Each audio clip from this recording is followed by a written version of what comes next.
Adventure 7 in The Return of Sherlock Holmes by Sir Arthur Conan Doyle. The Adventure of Charles Augustus Milverton. It is years since the incidents of which I speak took place, and yet it is with diffidence that I allude to them. For a long time, even with the utmost discretion and reticence, it would have been impossible to make the facts public, but now the principal person concerned is beyond the reach of human law, and with due suppression the story may be told in such fashion as to injure no one. It records an absolutely unique experience in the career both of Mr. Sherlock Holmes and of myself. The reader will excuse me if I conceal the date or any other fact by which he might trace the actual occurrence. We had been out for one of our evening rambles, Holmes and I, and had returned about 6 o'clock on a cold, frosty winter's evening. As Holmes turned up the lamp, the light fell upon a card on the table. He glanced at it, and then, with an ejaculation of disgust, threw it on the floor. I picked it up and read, "Charles Augustus Milverton, Appledore Towers, Hampstead, Agent." "Who is he?" I asked. "The worst man in London," Holmes answered, as he sat down and stretched his legs before the fire. "Is anything on the back of the card?" I turned it over. "Will call at 6:30. C.A.M." I read. He's about due. Do you feel a creeping, shrinking sensation, Watson, when you stand before the serpents in the zoo and see the slithery, gliding, venomous creatures with their deadly eyes and wicked, flattened faces? Well, that's how Milverton impresses me. I've had to do with 50 murderers in my career, but the worst of them never gave me the repulsion which I have for this fellow. And yet I can't get out of doing business with him. Indeed, he's here at my invitation." "But who is he?" "I'll tell you, Watson. He is the king of all the blackmailers.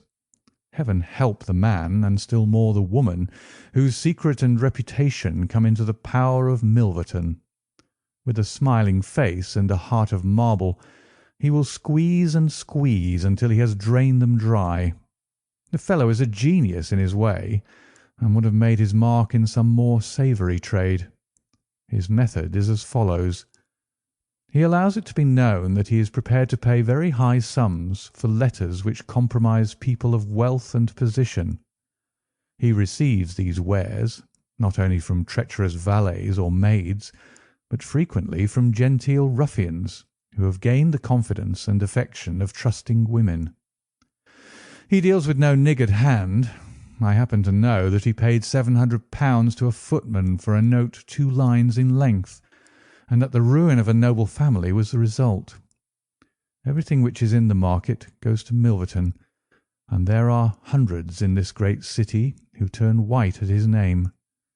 No one knows where his grip may fall, for he is far too rich and far too cunning to work from hand to mouth. He will hold a card back for years in order to play it at the moment when the stake is best worth winning. I've said that he is the worst man in London, and I would ask you how could one compare the ruffian who in hot blood bludgeons his mate with this man who methodically and at his leisure tortures the soul and wrings the nerves in order to add to his already swollen money-bags? I had seldom heard my friend speak with such intensity of feeling. "But surely," said I, "the fellow must be within the grasp of the law?" "Technically, no doubt, but practically not.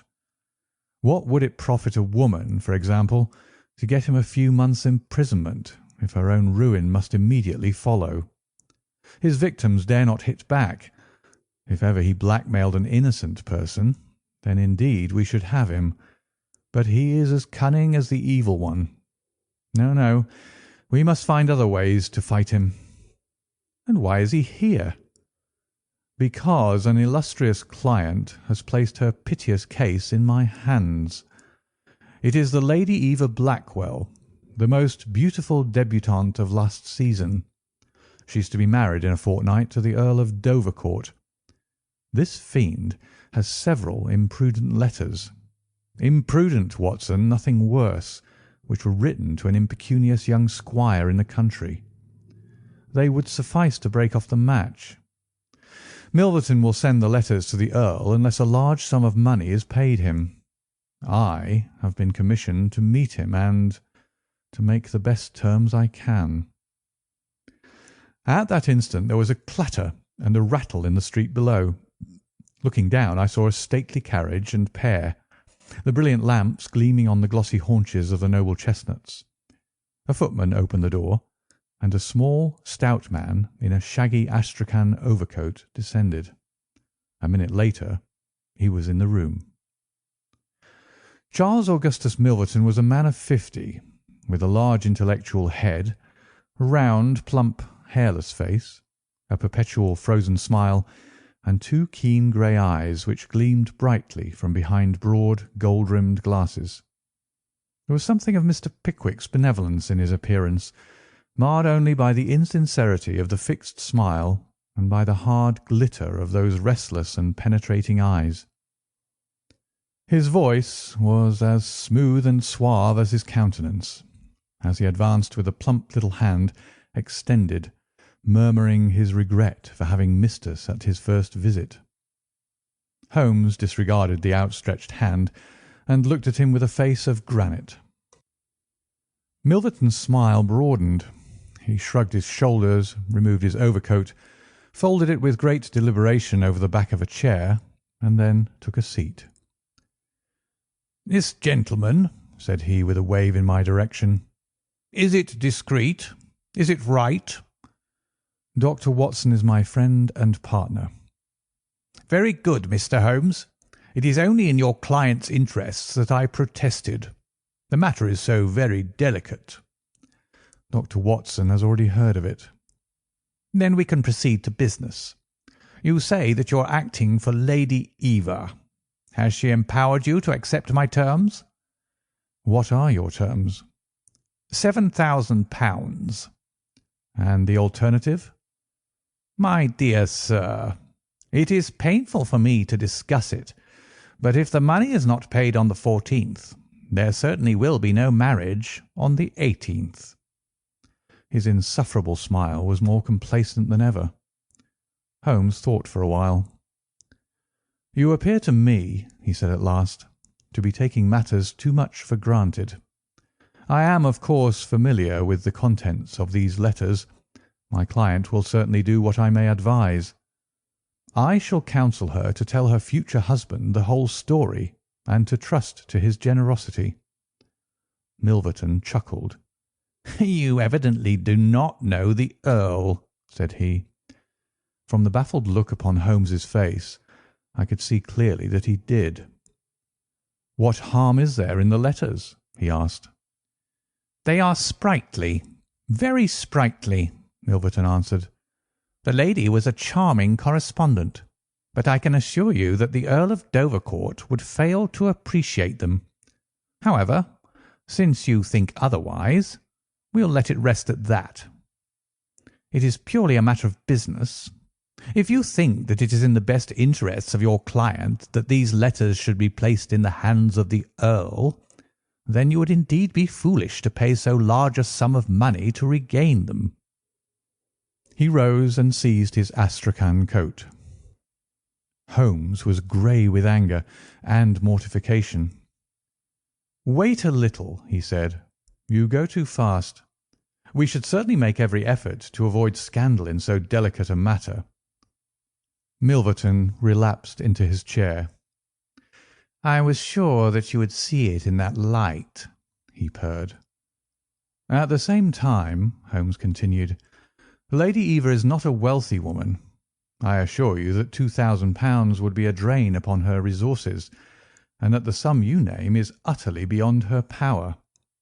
I beg, therefore, that you will moderate your demands, and that you will return the letters at the price I indicate, which is, I assure you, the highest that you can get." Milverton's smile broadened and his eyes twinkled humorously. "I am aware that what you say is true about the lady's resources," said he. "At the same time, You must admit that the occasion of a lady's marriage is a very suitable time for her friends and relatives to make some little effort upon her behalf. They may hesitate as to an acceptable wedding present. Let me assure them that this little bundle of letters would give more joy than all the candelabra and butter dishes in London." "It is impossible," said Holmes. Dear me, how unfortunate!" cried Milverton, taking out a bulky pocket-book. "I cannot help thinking that ladies are ill-advised in not making an effort. Look at this." He held up a little note with a coat of arms upon the envelope. "That belongs to—well, perhaps it is hardly fair to tell the name until to-morrow morning.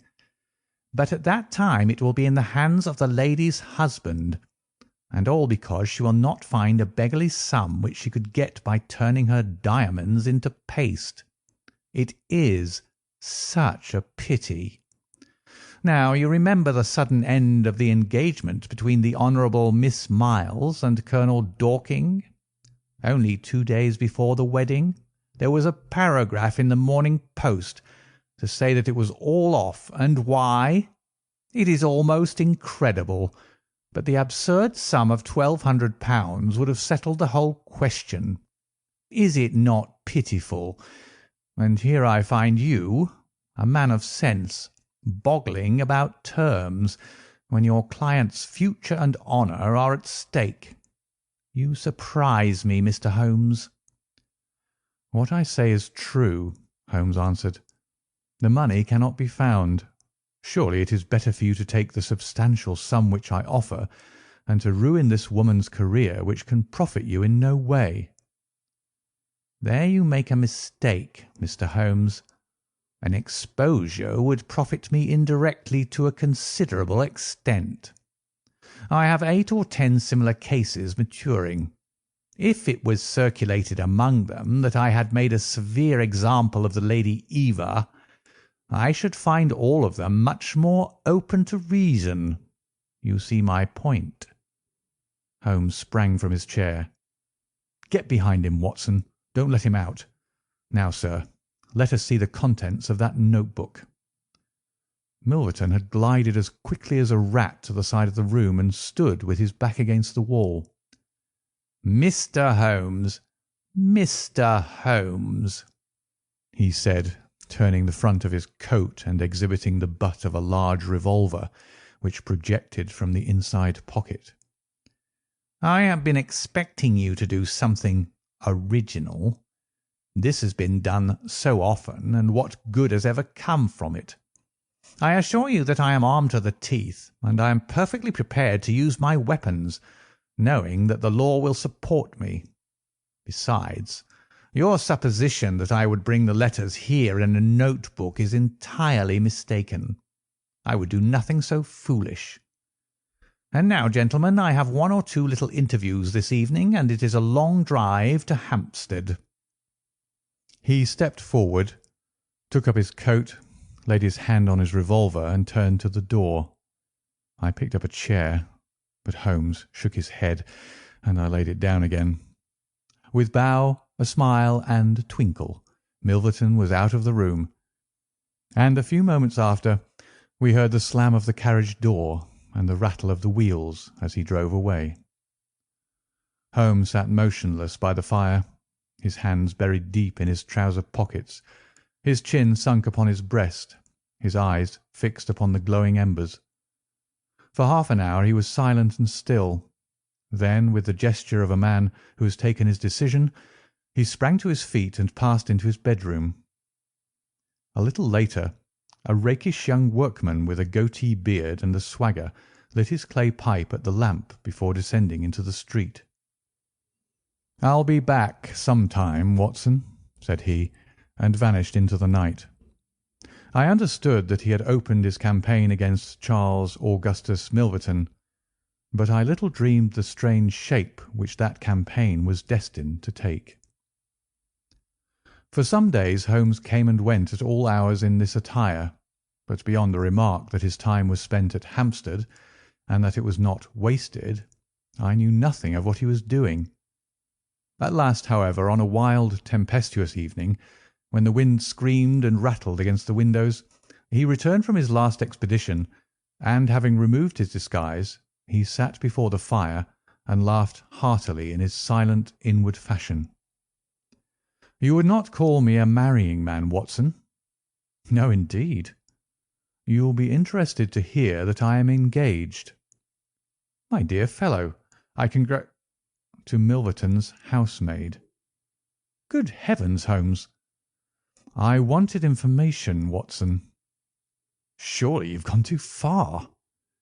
"It was a most necessary step. I am a plumber with a rising business, Escott by name. I have walked out with her each evening, and I have talked with her. Good heavens, those talks! However, I have got all I wanted. I know Milverton's house as I know the palm of my hand." "But the girl, Holmes?"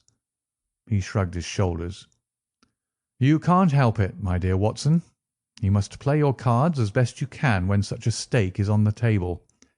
However, I rejoice to say that I have a hated rival who will certainly cut me out the instant that my back is turned. What a splendid night it is!" "You like this weather?" "It suits my purpose, Watson. I mean to burgle Milverton's house to-night." I had a catching of the breath, and my skin went cold at the words, which were slowly uttered in a tone of concentrated resolution. As a flash of lightning in the night shows up in an instant every detail of a wild landscape, so at one glance I seemed to see every possible result of such an action. The detection, the capture, the honoured career ending in irreparable failure and disgrace, my friend himself lying at the mercy of the odious Milverton. "For heaven's sake, Holmes, think what you're doing!" I cried. "My dear fellow, I have given it every consideration. I am never precipitate in my actions, nor would I adopt so energetic and, indeed, so dangerous a course if any other were possible. Let us look at the matter clearly and fairly.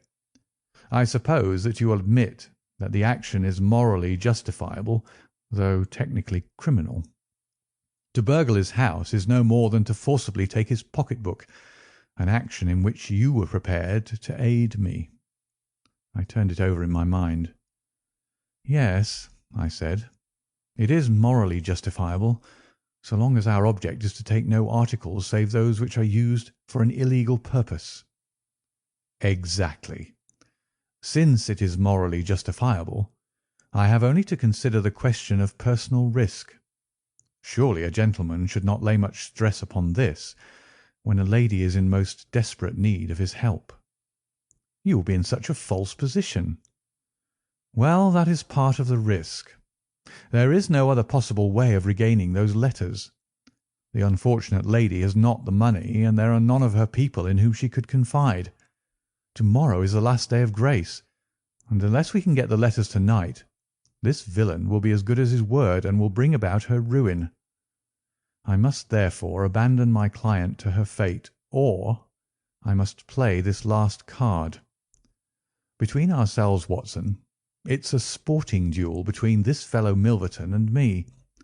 He had, as you saw, the best of the first exchanges, but my self-respect and my reputation are concerned to fight it to a finish." "Well, I don't like it, but I suppose it must be," said I. "When do we start?" "You are not coming." "Then you're not going," said I. "I give you my word of honour, and I never broke it in my life, that I will take a cab straight to the police station and give you away unless you let me share this adventure with you." "You can't help me." "How do you know that?" "You can't tell what may happen. Anyway, my resolution is taken. Other people besides you have self-respect and even reputations." Holmes had looked annoyed, but his brow cleared, and he clapped me on the shoulder. "Well, well, my dear fellow, be it so. We have shared this same room for some years, and it would be amusing if we ended by sharing the same cell. You know, Watson, I don't mind confessing to you that I have always had an idea that I would have made a highly efficient criminal. This is the chance of my lifetime in that direction. See here." He took a neat little leather case out of a drawer, and opening it, he exhibited a number of shining instruments. "This is a first-class, up-to-date burgling kit, with nickel-plated jemmy, diamond-tipped glass cutter, adaptable keys, and every modern improvement which the march of civilization demands. Here, too, is my dark lantern. Everything is in order. Have you a pair of silent shoes?" "I have rubber-soled tennis shoes." "Excellent. And a mask?" "I can make a couple out of black silk." "I can see that you have a strong natural turn for this sort of thing.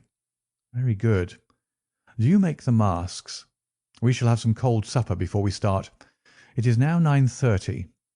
At 11 we shall drive as far as Church Row. It is a quarter of an hour's walk from there to Appledore Towers. We shall be at work before midnight. Milverton is a heavy sleeper, and retires punctually at 10:30.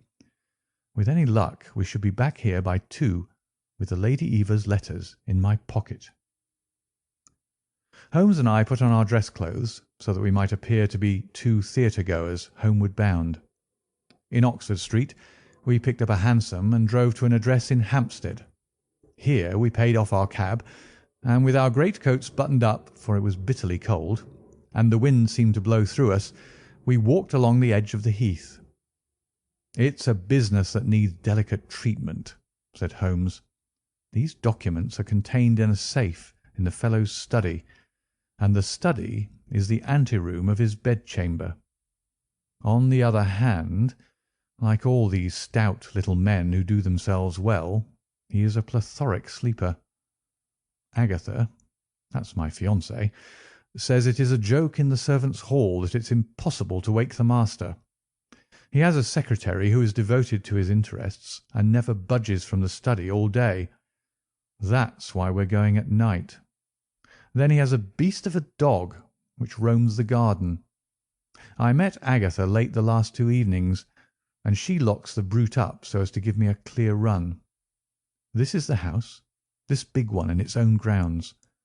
Through the gate, now to the right among the laurels. We might put on our masks here, I think. You see there is not a glimmer of light in any of the windows, and everything is working splendidly." With our black silk face coverings, which turned us into two of the most truculent figures in London, we stole up to the silent, gloomy house. A sort of tiled veranda extended along one side of it, lined by several windows and 2 doors. "That's his bedroom," Holmes whispered. "This door opens straight into the study. It would suit us best, but it is bolted as well as locked, and we should make too much noise getting in. Come round here. There's a greenhouse which opens into the drawing-room." The place was locked, but Holmes removed a circle of glass and turned the key from the inside. An instant afterwards he had closed the door behind us, and we had become felons in the eyes of the law. The thick, warm air of the conservatory and the rich, choking fragrance of exotic plants took us by the throat.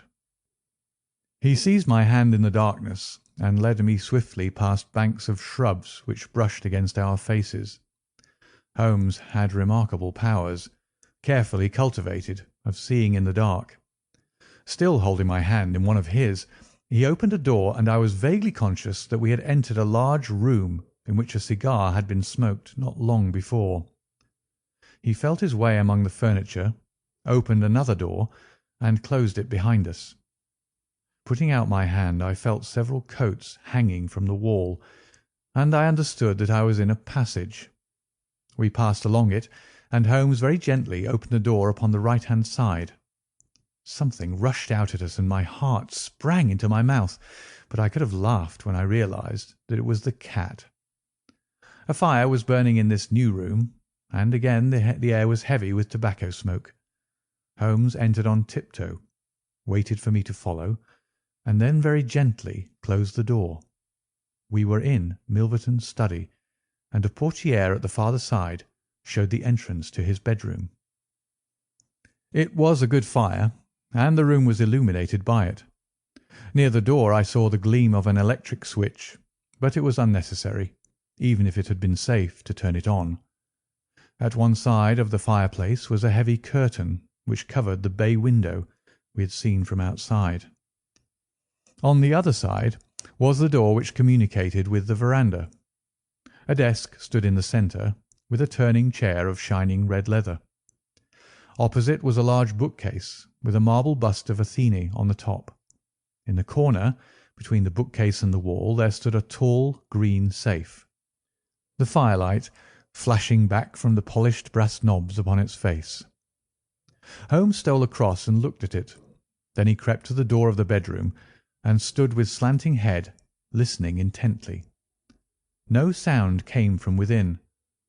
Meanwhile it had struck me that it would be wise to secure our retreat through the outer door, so I examined it. To my amazement, it was neither locked nor bolted. I touched Holmes on the arm, and he turned his masked face in that direction. I saw him start, and he was evidently as surprised as I was. "I don't like it," he whispered, putting his lips to my very ear. "I can't quite make it out. Anyhow, we have no time to lose." "Can I do anything?" "Yes, stand by the door. If you hear anyone come, bolt it on the inside, and we can get away as we came. If they come the other way, we can get through the door if our job is done, or hide behind these window curtains if it is not. Do you understand?" I nodded and stood by the door. My first feeling of fear had passed away, and I thrilled now with a keener zest than I had ever enjoyed when we were the defenders of the law instead of its defiers. The high object of our mission, the consciousness that it was unselfish and chivalrous, the villainous character of our opponent, all added to the sporting interest of the adventure. Far from feeling guilty, I rejoiced and exulted in our dangers. With a glow of admiration I watched Holmes unrolling his case of instruments and choosing his tool with the calm, scientific accuracy of a surgeon who performs a delicate operation. I knew that the opening of safes was a particular hobby with him, and I understood the joy which it gave him to be confronted with this green and gold monster, the dragon which held in its maw the reputations of many fair ladies.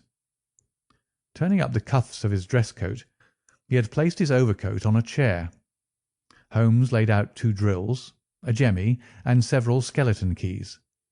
I stood at the centre door with my eyes glancing at each of the others, ready for any emergency, though, indeed, my plans were somewhat vague as to what I should do if we were interrupted. For half an hour Holmes worked with concentrated energy, laying down one tool, picking up another, handling each with the strength and delicacy of the trained mechanic. Finally, I heard a click. The broad green door swung open, and inside I had a glimpse of a number of paper packets, each tied, sealed, and inscribed. Holmes picked one out, but it was as hard to read by the flickering fire, and he drew out his little dark lantern, for it was too dangerous, with Milverton in the next room, to switch on the electric light. Suddenly I saw him halt, listen intently, and then in an instant he had swung the door of the safe to, picked up his coat, stuffed his tools into the pockets, and darted behind the window curtain, motioning me to do the same. It was only when I had joined him there that I heard what had alarmed his quicker senses. There was a noise somewhere within the house. A door slammed in the distance.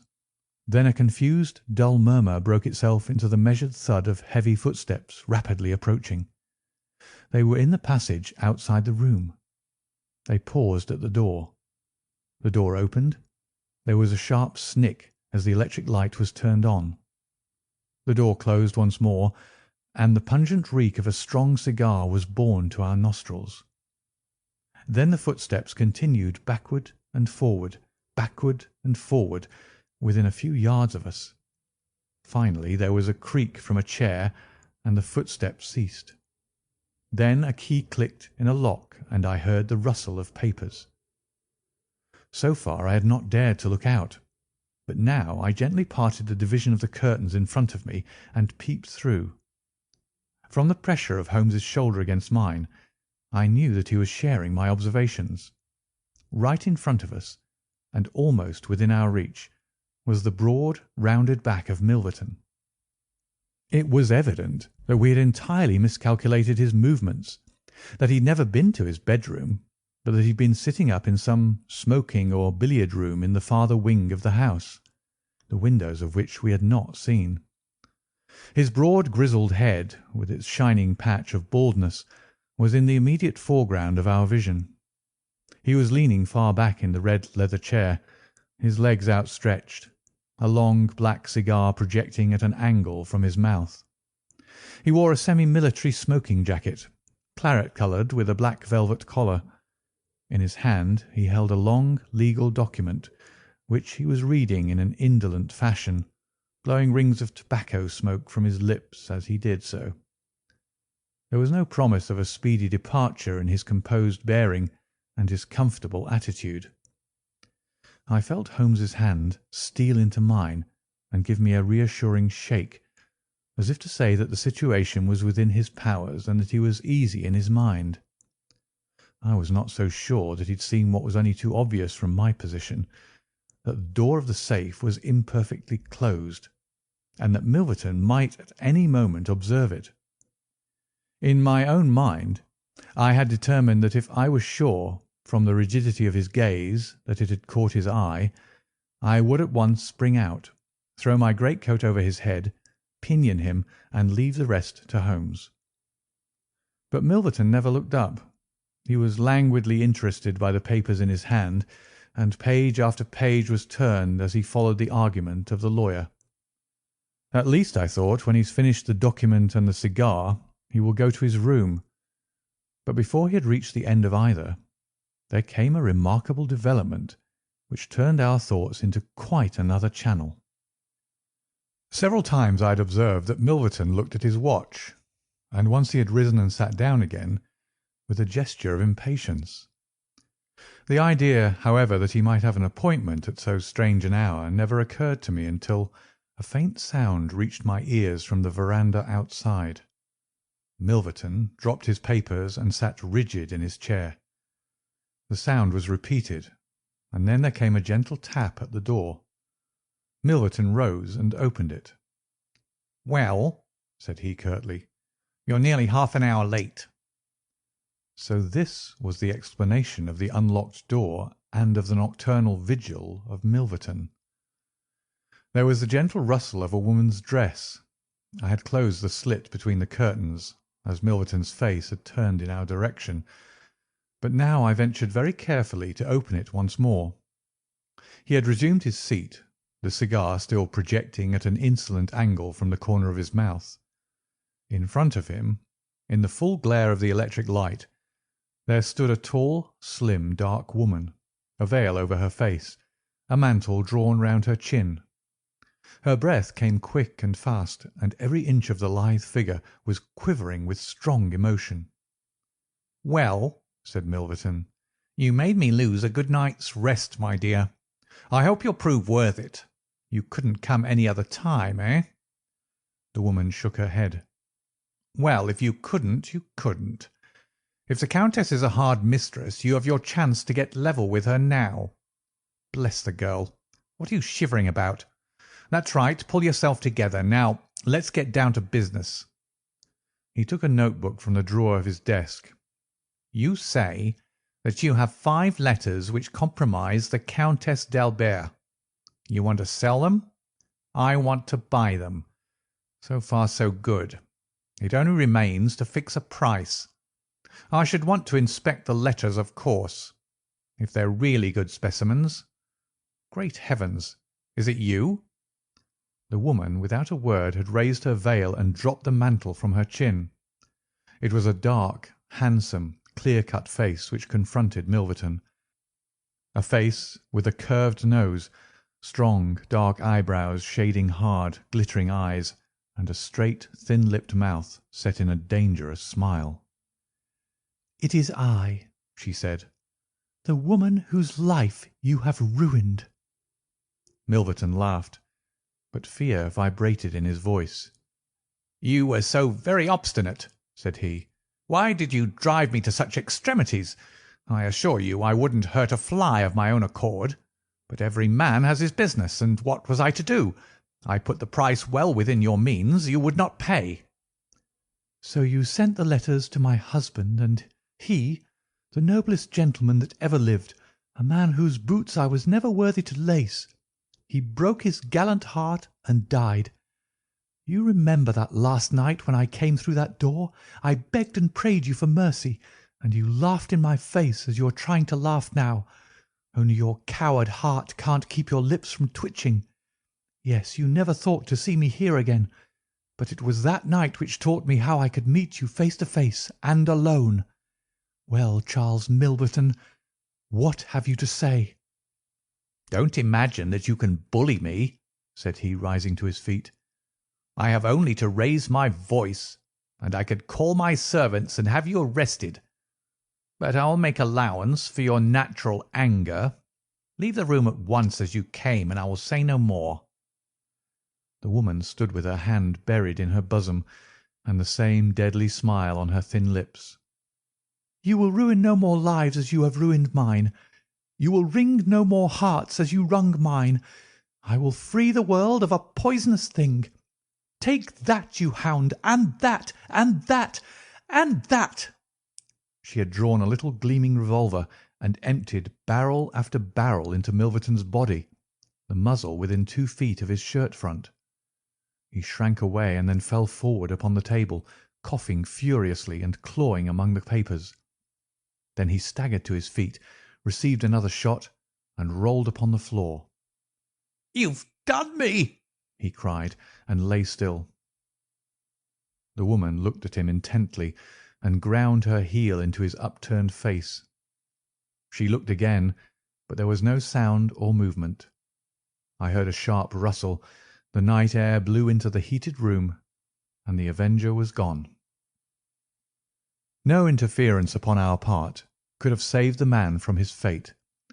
But as the woman poured bullet after bullet into Milverton's shrinking body, I was about to spring out, when I felt Holmes's cold, strong grasp upon my wrist. I understood the whole argument of that firm, restraining grip, that it was no affair of ours, that justice had overtaken a villain, that we had our own duties and our own objects which were not to be lost sight of. But hardly had the woman rushed from the room when Holmes, with swift, silent steps, was over at the other door. He turned the key in the lock. At the same instant we heard voices in the house and the sound of hurrying feet. The revolver shots had roused the household. With perfect coolness Holmes slipped across to the safe, filled his 2 arms with bundles of letters, and poured them all into the fire. Again and again he did it, until the safe was empty. Someone turned the handle and beat upon the outside of the door. Holmes looked swiftly round. The letter which had been the messenger of death for Milverton lay all mottled with his blood upon the table. Holmes tossed it in among the blazing papers. Then he drew the key from the outer door, passed through after me, and locked it on the outside. "This way, Watson," said he. "We can scale the garden wall in this direction." I could not have believed that an alarm could have spread so swiftly. Looking back, the huge house was one blaze of light. The front door was open, and figures were rushing down the drive. The whole garden was alive with people, and one fellow raised a view hallo as we emerged from the veranda and followed hard at our heels. Holmes seemed to know the grounds perfectly, and he threaded his way swiftly among a plantation of small trees, I close at his heels, and our foremost pursuer panting behind us. It was a 6-foot wall which barred our path, but he sprang to the top and over. As I did the same, I felt the hand of the man behind me grab at my ankle, but I kicked myself free and scrambled over a grass-strewn coping. I fell upon my face among some bushes, but Holmes had me on my feet in an instant, and together we dashed away across the huge expanse of Hampstead Heath. We had run 2 miles, I suppose, before Holmes at last halted and listened intently. All was absolute silence behind us. We had shaken off our pursuers and were safe. We had breakfasted and were smoking our morning pipe on the day after the remarkable experience which I have recorded, when Mr. Lestrade of Scotland Yard, very solemn and impressive, was ushered into our modest sitting-room. "Good morning, Mr. Holmes," said he. "Good morning. May I ask you if you're very busy just now?" "Not too busy to listen to you." "I thought that perhaps, if you'd nothing particular on hand, you might care to assist us in a most remarkable case which occurred only last night at Hampstead." "Dear me," said Holmes. "What was that?" "A murder. A most dramatic and remarkable murder. I know how keen you are upon those things, and I would take it as a great favour if you would step down to Appledore Towers and give us the benefit of your advice. It is no ordinary crime. We have had our eyes upon this Mr. Milverton for some time, and between ourselves he was a bit of a villain. He's known to have held papers which he used for blackmailing purposes. These papers have all been burned by the murderers. No article of value was taken, as it is probable that the criminals were men of good position, whose sole object was to prevent social exposure." "Criminals?" said Holmes. "Plural?" "Yes. There were two of them. They were as nearly as possible captured red-handed. We have their footmarks. We have their description. It's 10 to 1 that we trace them. The first fellow was a bit too active, but the second was caught by the under gardener and only got away after a struggle. He was a middle-sized, strongly built man, square jaw, thick neck, moustache, a mask over his eyes." "That's rather vague," said Sherlock Holmes. "My, it might be a description of Watson." "It's true," said the inspector with amusement. "It might be a description of Watson." "Well, I'm afraid I can't help you, Lestrade," said Holmes.